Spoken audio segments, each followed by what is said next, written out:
जब आप पानी डालते हैं या फिर पानी छोड़ दो कोई भी सॉल्वेंट कंडक्टेंस हम लोग क्या बोलेंगे कंडक्टिविटी।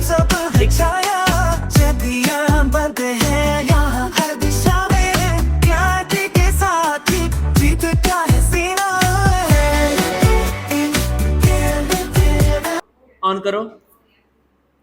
मान लो क्या है एक ही सेल की बात कर रहे हैं हम लोग, किसकी बात कर रहे हैं? एक सेल की बात कर रहे हैं, ठीक है। लेकिन क्या हो रहा है उसका कंसंट्रेशन चेंज कर दिया है। क्या चेंज कर दिया? उसका कंसंट्रेशन लगातार चेंज होता जा रहा है, कंसंट्रेशन चेंज हो रहा है। पहले क्या था आपका कंसंट्रेशन 1 मोल पर लीटर, फिर क्या था कंसंट्रेशन उसका 2 मोल पर, ठीक है। कंसंट्रेशन क्या हो रहा है? चेंज हो रहा है, लेकिन सेल क्या है तुम्हारा? एक ही है। अब इस तरह के सवाल अगर आपको एग्जाम में आते हैं तो आपको एक तरीका पता होना चाहिए कि एक सेल का जी स्टार हमेशा क्या रहता है? क्या तुमको पता है जी स्टार का फॉर्मूला क्या होता है? क्या होता है? एल अपॉन एक और फॉर्मूला होता है जी स्टार का, कप्पा इंटू रेजिस्टेंस। रेजिस्टिविटी कौन बोला? उसको पट्टे से मार दो। तब क्या है इसका kappa into resistance is equal to क्या हो जाएगा? G star is equal to क्या हो जाएगा? Kappa into resistance. समझ आया? यानी कि ये दोनों ही क्या है? जी स्टार के बराबर हैं। तो ये हमने पढ़ा था अगर a is equal to B है और b is equal to C है तो a इज इक्वल टू क्या हो जाता है? पढ़ा है ना ये बचपन में। यानी कि अगर k is equal k into R is equal to G star है और G star is equal to k into R है, तो यानी कि इसको हम लोग k1 r1 मान लें, k2 r2 मान लें, ये भी दोनों क्या हो जाएंगे? बरोबर।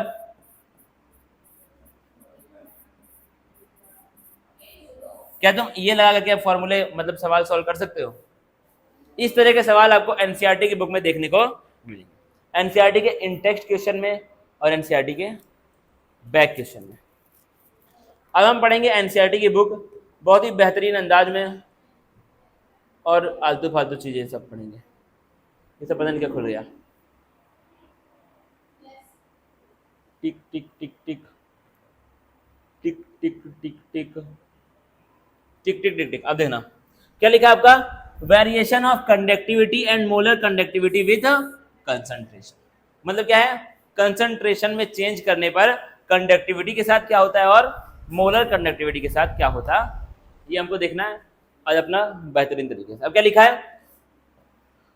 Both conductivity and molar conductivity change with the concentration of electrolyte. तो क्या है अगर आप इलेक्ट्रोलाइट के कंसंट्रेशन में कुछ भी चेंज करेंगे तो कंडक्टिविटी भी चेंज होगी और मोलर कंडक्टिविटी भी आपकी चेंज होगी। कब? जब आप कंसंट्रेशन में कोई भी चेंज करते हैं तो। अब क्या लिखा है? Conductivity always decreases with the decrease in the concentration both for weak and strong. अगर कंसंट्रेशन कम करोगे तो कंडक्टिविटी क्या हो जाएगी? हमेशा कम हो जाएगी। अच्छा एक चीज मुझे बताना, कंसंट्रेशन कम करने का हम लोग क्या एक चीज और बोल सकते हैं? डाइल्यूशन बढ़ा दिया है। क्या कर दिया? डाइल्यूशन बढ़ा दिया। कंसंट्रेशन कम कैसे हो सकता है? कोई तुम्हारा क्या है यहाँ पर इलेक्ट्रोलाइट है, कोई एक सॉल्यूशन है, ठीक है, कोई ये क्या है? नॉर्मल सॉल्यूशन है पानी का और किसका? चीनी का। चीनी है और इसके अंदर क्या है? आपका पानी प्रेजेंट है। अब इसमें आपका चीनी कंसंट्रेशन का मतलब क्या होता है? मतलब एक पार्टिकुलर सॉल्वेंट में कितना सॉल्यूट प्रेजेंट है उसी को हम लोग क्या बोलते हैं? कंसंट्रेशन बोलते हैं। अब इसकी कंसंट्रेशन को आप कम कैसे कर सकते हैं? उसमें और क्या डाल दो? पानी डाल दो। और क्या डाल दो? उसके अंदर पानी डाल दो। अगर आप उसमें पानी डाल देंगे तो उसको हम लोग दूसरी भाषा में क्या बोल सकते हैं? आपने क्या कर रहे हैं? डाइल्यूट कर रहे हैं। तो क्या होता है?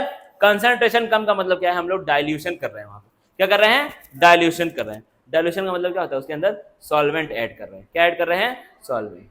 तो जब देखना भाई बड़े ध्यान से,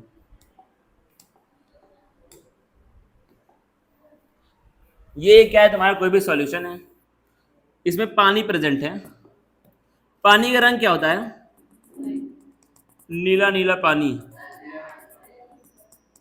पानी आपका ब्लू होता है। और चीनी क्या होती है? सफेद।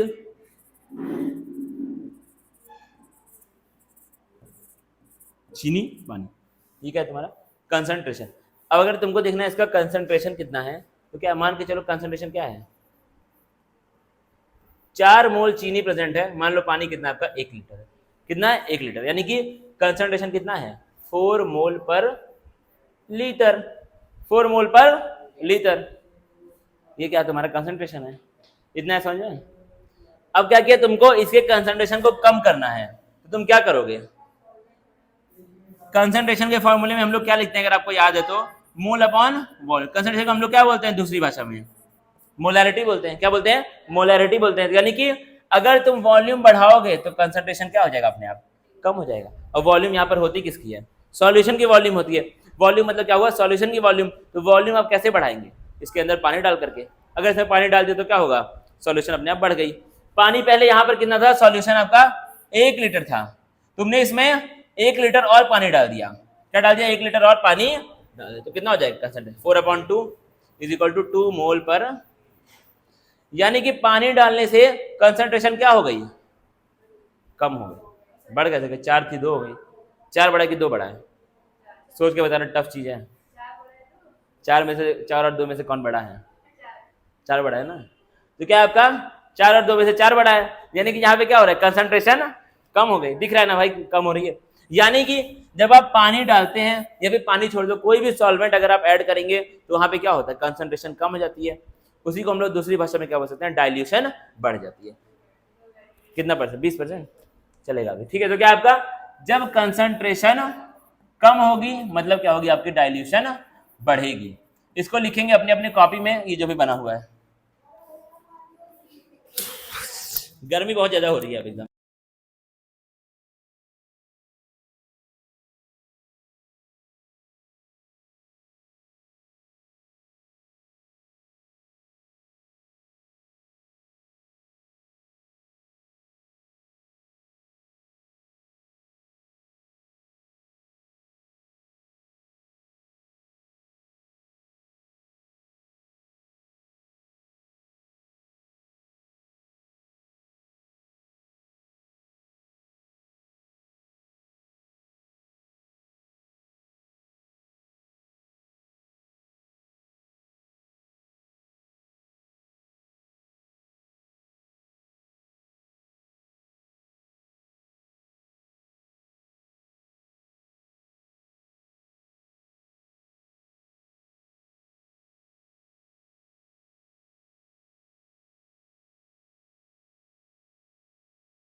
तो आप इसको थोड़ा मुझे बताने का ट्राई करें।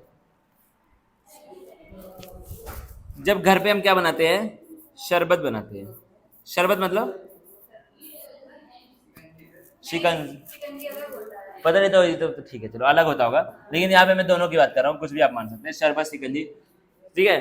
अब ये देखो क्या हुआ है, इसको ऐसे करके वापस लेकर के आ जाएंगे, ठीक है। तो जब आप शरबत बनाते हैं तो कई बार क्या होता है कि आप ऐसे इसके अंदर बनाया और उसमें क्या हो गया, चीनी ज्यादा हो गई, क्या हो गई उसमें चीनी ज्यादा हो गई, तो आप जब जाके पिलाते हैं किसी को तो कहता है भाई चीनी ज्यादा हो गई, तो क्या करते हो तुम उसके अंदर, तो तुम वहां पे क्या कर रहे हो, डाइल्यूशन कर रहे हैं या फिर आप कंसंट्रेशन को कम कर रहे हैं। कंसंट्रेशन कम करोगे तो आपका टेस्ट क्या हो जाएगा, और अच्छा आ जाएगा, क्योंकि उसमें चीनी ज्यादा हो गई है। और चीनी को हम लोग क्या बोलते हैं दूसरी भाषा में, स्लो पॉइजन बोलते हैं, क्या बोलते हैं, स्लो पॉइजन, धीरे धीरे आपको मारती है चीनी अंदर से, इसलिए चीनी उनी नहीं पीना चाहिए। किसे, गुड़ ना, हाँ गुड़ में तो भाई वो होता है ना बहुत ज्यादा आयरन होता है, गुड़ के अंदर बहुत ज्यादा आयरन होता है, और आयरन से क्या फायदा होता है ये जो आपको दिन भर वीकनेस फील होती है वो क्या है, आयरन की कमी है आपके बॉडी में। तो अगर आप गुड़ खाएंगे तो आपको क्या मिलेगा, आयरन मिलेगा, चक्कर आने लगे तो वो सब आयरन की कमी है। अब देखो यहाँ पे क्या एक लिखा है, दूसरी भाषा में सब लिख दिया है, conductivity always decreases with decrease in concentration for both weak and strong electrolyte. अब ये यहाँ पे लिखा हुआ वीक एंड स्ट्रॉन्ग इलेक्ट्रोलाइट, इसका मतलब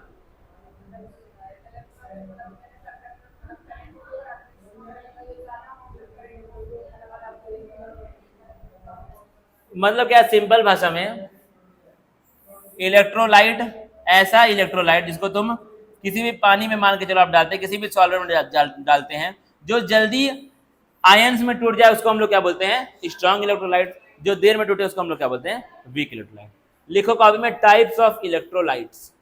हालांकि ये मैं पहले पढ़ा चुका हूं तुमको, अगर तुमको याद है तो, तब पढ़ाया था दूसरी भाषा में, मराठी में मैंने पढ़ाया था, इसलिए याद नहीं होगा। टाइप्स ऑफ इलेक्ट्रोलाइट्स, पहला आप लिखिए strong electrolytes.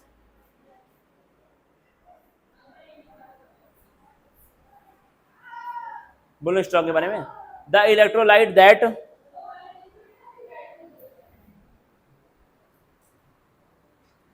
breaks into ions, that breaks into ions rapidly or easily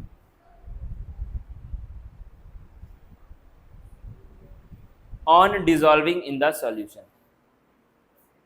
solution में पहुंचते ही वो क्या हो जाएगा, टूट जाएगा, किसमें, आयन।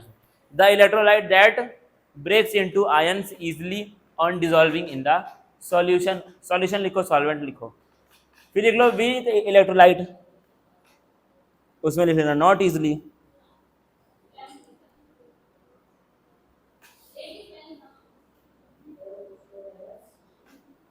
वीक उसी का उल्टा हो जाएगा, जो जल्दी ना टूटे।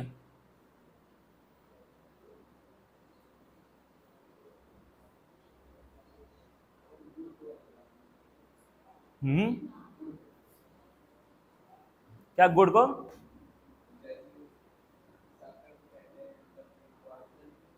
नहीं तो गुड़ तो अच्छा होता है ना, हर एक चीज जहरी थोड़ी होती है, सबको कुछ ना कुछ। नहीं भाई, जो मुझे पता था वो मैंने बताया।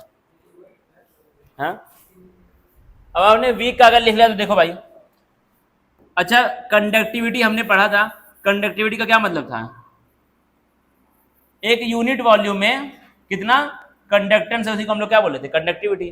ठीक है, एक यूनिट वॉल्यूम में कितना कंडक्टेंस है उसको हम लोग क्या बोले थे, कंडक्टिविटी। अब देखना रीजन क्या है, कंडक्टिविटी क्यों घटती है, क्या करने पे, कंसंट्रेशन को घटाने पे। This can be explained by the fact that number of ions per unit volume that carry the current in a solution decreases on dilution. मतलब क्या है, अगर तुमने डाइल्यूशन, अब देखो यहाँ पे क्या लिख दिया है, कंसंट्रेशन को कम करने को यहाँ पे क्या लिख दिया, डाइल्यूशन लिख दिया है। ठीक है, दोनों चीजें क्या है, सेम है, पहले ही मैंने बता दिया, इसीलिए देखना भाई बहुत ध्यान से। क्या है, मान लो पहले तुम्हारे पास ऐसे एक apparatus है, उसके अंदर क्या आपने डाला है, पानी उसके अंदर प्रेजेंट है। क्या प्रेजेंट है, पानी प्रेजेंट है सॉल्वेंट के रूप में, और आपने इसमें क्या डाल दिया, कोई भी इलेक्ट्रोलाइट, और उसका नाम क्या, NaCl। क्या नाम है, NaCl। तो उसके अंदर क्या होगा, Na होगा और Cl होगा। अब मान लो तुमने यहाँ पर ऐसे इतने एरिया की बात की, क्या बात की तुमने, एक इतने वॉल्यूम की बात की, 1 मीटर क्यूब वॉल्यूम की आपने बात, ठीक है, 1 मीटर क्यूब वॉल्यूम की आपने बस खाली बात की। तुमने क्या देखा, जब इसके अंदर पानी कितना है, 1 लीटर है, तो इसके अंदर 1 मीटर क्यूब में कितने, 5 आयंस तुमको देखने को मिल रहे हैं। कितने आयंस, 5 आयंस तुमको यूनिट वॉल्यूम में देखने को मिल रहे हैं। लेकिन जब तुम इसमें पानी बढ़ा दोगे, क्या कर दोगे, पानी जब इसमें बढ़ा देंगे, जब क्या करोगे, पहले तो इतना पानी था, अब क्या हो चुका है, पानी आपका और बढ़ चुका है, पानी सर के पार पहुंच गया है, अब बर्दाश्त नहीं कर सकते हैं, जो पानी है वो बहुत ज्यादा है, आर या पार। ठीक है, तो अब क्या आपका पानी बढ़ गया है। अब इसमें क्या होगा, इसमें क्या होगा, जब तुम्हारा पानी बढ़ गया लेकिन आयंस जो थे वो उतने ही रह गए, पानी क्या हो गया, बढ़ गया, और जो आयंस थे वो उतने ही रह गए, यानी कि जो आयंस होंगे वो दूर दूर तक फैल जाएंगे। क्या होंगे, आयंस दूर दूर तक फैल जाएंगे। अब तुमको इतने ही यूनिट वॉल्यूम में ही आयंस क्या मिलेंगे, कम मिलेंगे। क्या मिलेंगे, 3 ही आयंस मिलेंगे। तो क्या हुआ, पर यूनिट वॉल्यूम में जितना कंडक्टिविटी होती है, जितना क्या होती है आपकी कंडक्टेंस होता है, जितने आयंस होते हैं उनको हम लोग क्या बोल रहे थे, कंडक्टिविटी बोल रहे थे। अब यहाँ पे क्या हो गया, पहले कंडक्टिविटी के लिए तुम्हारे पास कितने आयन थे, 5 आयन थे, अब कितने हो गए, यानी कि तुमने जब डाइल्यूशन किया या फिर कंसंट्रेशन को कम किया तो क्या हो गया, कंडक्टिविटी अपने आप कम हो गई, फिर क्या हो गया, नंबर ऑफ आयंस जो कि करंट कैरी कर रहे थे वो क्या हो गए, कम हो गए। सिंपल बात है भाई, वही रीजन कहां पर दिया हुआ है आपका, एनसीईआरटी की बुक में उन लोगों ने दे दिया, देखना पड़े ध्यान से। अब क्या लिखा, the conductivity of a solution at any given concentration is the conductance of 1 unit volume of solution kept between 2 platinum electrodes. पता है भाई हमको ये सब चीजें, तो with a unit area of cross section at a distance of unit length, पढ़ा था ना। कंडक्टिविटी का मतलब क्या है, at any given concentration is the conductance of 1 unit volume of solution kept between 2 platinum electrode, unit area of cross section and unit length पढ़ा था। length का मतलब क्या होता है, distance between electrode। मैंने बताया था r is equal to rho l upon a में length का मतलब क्या है, क्या था लेंथ का मतलब, distance between 2 electrodes, और a का मतलब था area of cross section of electrodes। समझो भाई, this is clear from the equation. आपका यहाँ पे क्या दिया, इक्वेशन दिया है कि kappa A upon L is equal to kappa, क्यों हो गया भाई, क्योंकि ए की भी वैल्यू क्या है 1 है, इसकी भी वैल्यू क्या है 1 है, तो क्या हो गया आपका, यानी कि कंडक्टर जो है वो बराबर हो गया किसके, कप्पा मतलब कंडक्टिविटी के बराबर हो गया। कब, जब क्या है एरिया ऑफ क्रॉस सेक्शन भी 1 है और लेंथ भी क्या है 1 है। ठीक है, ये हम लोग आर इज इक्वल टू रो वाले में पढ़े थे। रेजिस्टेंस हो गया था बराबर किसके, रेजिस्टिविटी के, कब, जब क्या हुआ था लेंथ भी 1 हो गई थी और एरिया ऑफ क्रॉस सेक्शन क्या हो गया था 1 मीटर स्क्वायर हो गया। वही चीज यहां पर अलग तरह से दे दिया। अब क्या आता है तुम्हारा मोलर कंडक्टिविटी, क्या आता है मोलर कंडक्टिविटी। अब बताओ मोलर कंडक्टिविटी का फॉर्मूला क्या होता है,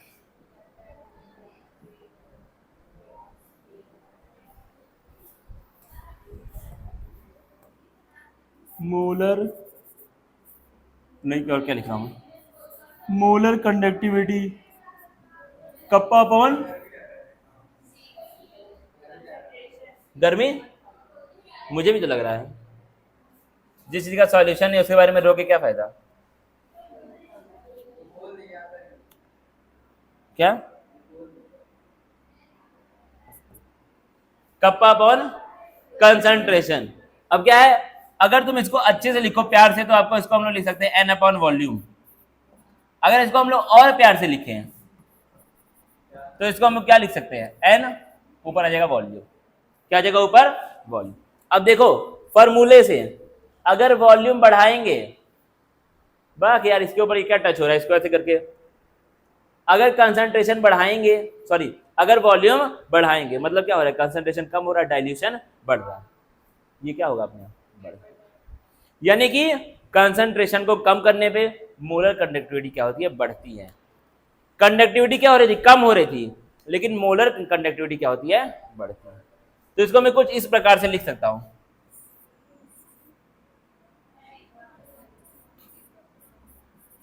क्या मैं इसको ऐसे लिख सकता हूं या फिर नहीं लिख सकता हूं, तुम भी लिख लो तब, जब मेरे ऊपर इतना ट्रस्ट है तो।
सीखते सीखते चलना है।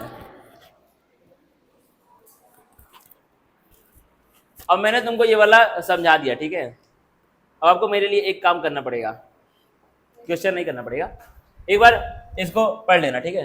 ये वाला, क्योंकि ये वही चीज़ है एकदम सेम टू सेम, फॉर्मूला लगा करके रिलेट किया, सेम टू सेम वही चीज़ है। इसको अगर एक बार आप पढ़ लेंगे तो अच्छा रहेगा आपके लिए, ठीक है। यहाँ तक आपको पढ़ना है, लेकिन अगर नहीं आएगा समझ में तो भाई तो पूछ लेना, ठीक है। एकदम सेम चीज़ है जो मैंने वहाँ बताया है।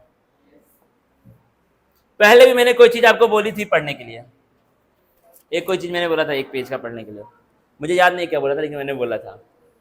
तो क्या आपने वो पढ़ा था? पढ़ लिया करो भाई, एनसीईआरटी का हर एक वर्ड इंपॉर्टेंट है, अगर आप नहीं पढ़ेंगे तो आपका लॉस हो जाएगा। समझ रहे हो बात को? अब देखना बड़े ध्यान से। अब क्या लिखा है? When concentration approaches zero, the molar conductivity is known as limiting molar conductivity। तो क्या है? जब कंसंट्रेशन क्या हो जाएगा? जीरो हो जाएगा, उस टाइम कंडक्टिविटी को, मोलर कंडक्टिविटी को हम लोग क्या बोलते हैं? Limiting molar conductivity. अच्छा, कंसंट्रेशन जीरो का मतलब क्या हुआ? मतलब डाइल्यूशन क्या हो चुका है? मैक्सिमम हो चुका है।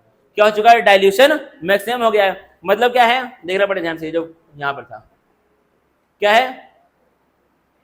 हाँ, कंसंट्रेशन क्या हो चुका है तुम्हारा? जीरो लगभग हो चुका है, यानी कि अब आपका मोलर कंडक्टिविटी क्या हो चुकी है? अपने लिमिट तक पहुंच गई है।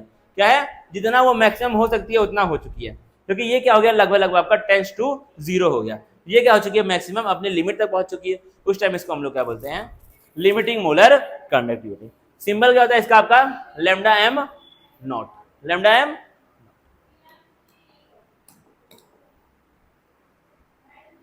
ठीक है, लैम्डा एम नॉट आपका सिंबल होता है। अब क्या लिखा है? The variation in lambda M, the variation in lambda M with concentration is different for strong and weak electrolyte. अब क्या पढ़ना है हमको? Strong electrolyte. For strong electrolytes lambda M increases slowly with dilution and can be represented by equation. ठीक है, क्या है आपका? स्ट्रॉन्ग इलेक्ट्रोलाइट के लिए लैम्डा एम क्या होता है आपका? धीरे धीरे इंक्रीज होता है डाइल्यूशन के साथ, धीरे धीरे डाइल्यूशन के साथ आपका वो इंक्रीज होता है, और जो इक्वेशन उसको रिप्रेजेंट करता है वो कुछ इस प्रकार है। Lambda M is equal to lambda M not minus A C raise to the power 1/2, A C raise to the power 1/2। क्या? ए तो आपका कांस्टेंट है, और सी का मतलब तुमको पता ही है, दुनिया में जग जाहिर है, सारी दुनिया को पता है। It can be seen that if we plot figure 2.6, figure 2.6, figure 2.6, delta m against c raised to the power 1/2, we obtain a straight line। मतलब क्या? देखना, कल तुमको मैंने बताया था स्ट्रेट लाइन का इक्वेशन क्या होता है? y is equal to mx plus c। अब देख लेना बड़े ध्यान से, अगर मैं इसको अच्छे से लिखूं, अच्छे अंदाज में, अच्छा इसको लिखना, lambda M is equal to क्या लिखा है? Lambda M not minus A C raise to the power 1/2। अगर मैं इसको और अच्छे से लिखूं, बहुत अच्छे, 1/2 minus sorry plus lambda M, ठीक है। कंपेयर करो इसको, y इज इक्वल टू क्या होता है? एम एक्स प्लस सी होता है। m की वैल्यू क्या हो जाएगी? माइनस ए, एक्स की वैल्यू क्या है आपकी? यानी कि x एक्सिस पे क्या होगा? c raise to the power 1/2, और y पे क्या होगा? लैम्डा m होगा। तो आपका ये जो क्या है, ये स्ट्रेट लाइन के इक्वेशन को फॉलो कर रहा है, यानी कि आपका ग्राफ कैसा होगा? Straight line. कैसा होगा आपका ग्राफ? Straight line. लेकिन ग्राफ का स्लोप क्या है? नेगेटिव है। क्या है स्लोप आपका ग्राफ का? ये सब तुमने फिजिक्स में पढ़ा होगा आज से लगभग 1 से 1.5 साल पहले। क्या तुमको पता है, जब हम क्या बनाते हैं, कोई भी ग्राफ बनाते हैं, अगर उसका स्लोप क्या होता है? पॉजिटिव होता है, तो उसको हम लोग कुछ इस प्रकार से लिखते हैं। लेकिन अगर स्लोप क्या होता है? नेगेटिव होता है, तो उसको हम लोग कुछ इस प्रकार से लिखते हैं। ठीक है, अगर नहीं पता तो अभी के लिए जान जाओ, ऐसे हम लोग लिखते हैं। ठीक है, अब जो हमने अभी लिखा था इक्वेशन क्या था? Lambda M is equal to lambda not M minus A C raise to the power 1/2। ठीक है, अब आपका स्ट्रेट लाइन का इक्वेशन हमको पता क्या होता है? y is equal to M X plus C. y क्या है तुम्हारा? y एक्सिस पे जो रहेगा उसको हम लोग y बोलते हैं। m क्या होता है? तुम्हारा स्लोप होता है। x क्या होता है? जो x एक्सिस पे रहता है। और c क्या होता है? तुम्हारा y इंटरसेप्ट। मतलब जहां पर y आपका, जहां पर लाइन y एक्सिस को काटती है वो वैल्यू क्या होती है? c होती है। ठीक है, जहां पर जो आपकी स्ट्रेट लाइन है y एक्सिस को कट करेगी, यानी कि ये वाला जो लाइन है, ये वाला जो पॉइंट है, यही क्या है? c होगा। अब इसकी वैल्यू कुछ भी हो सकती है, जो भी इसकी वैल्यू होगी वही क्या है? c। उसको हम लोग क्या बोलते हैं? y intercept. अगर इसको हम लोग कंपेयर करें इसके साथ, देखना इसको मैं थोड़ा और अच्छे से लिखूंगा प्यार से। क्या इसको मैं ऐसे लिख सकता हूँ, इसको यहाँ ले आया, इसको यहाँ ले आया, ठीक है, कंपेरिजन सही करने के लिए। y इज इक्वल टू क्या है तुम्हारा mx प्लस सी, तो y पे क्या रहेगा तुम्हारा लेमडा m रहेगा। मिटा रहा हूँ इसको मैं,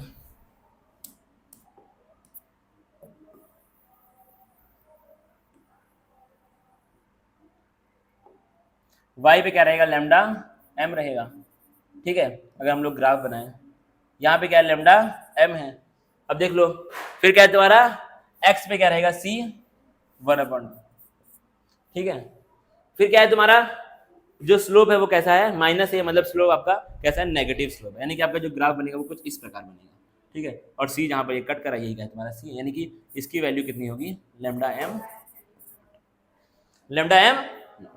इस प्रकार से आपको ग्राफ बनाना है किसके लिए, स्ट्रॉन्ग इलेक्ट्रोलाइट के लिए, ठीक है। स्ट्रॉन्ग इलेक्ट्रोलाइट के लिए आपका जो ग्राफ है वो कुछ इस प्रकार से बनेगा, जो कि वहां पर बना हुआ है, ये वाला ग्राफ है, ठीक है।